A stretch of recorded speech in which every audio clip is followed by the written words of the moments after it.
കണ്ണൂർ നെല്ലിക്കുറ്റിയിൽ ഭർത്താവ് ഭാര്യയെ തലക്കടിച്ചു കൊന്നു. മേട്ടുംപുറം സ്വദേശി ഭവാനിയാണ് മരിച്ചത്.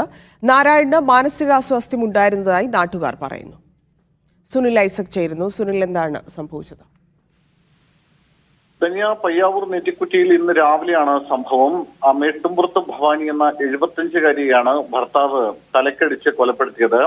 ഭർത്താവ് നാരായണൻ വീട്ടിലെ പാര കൊണ്ട് ഇവരുടെ തലക്കടിക്കുകയായിരുന്നു. ഗുരുതരമായി പരിക്കേറ്റിയ ഭവാനിയെ പരിയാരത്തെ കണ്ണൂർ ഗവൺമെന്റ് മെഡിക്കൽ കോളേജ് ആശുപത്രിയിൽ എത്തിച്ചെങ്കിലും മരണം സംഭവിച്ചു. നാരായണന് നേരിയ മാനസികാസ്വാസ്ഥ്യമുണ്ടെന്നാണ് നാട്ടുകാരും പോലീസും പറയുന്നത്. എന്തായാലും നാരായണനെ കുടിയാമല പോലീസ് കസ്റ്റഡിയിൽ എടുത്തിട്ടുണ്ട്. ശരി സുനിൽ.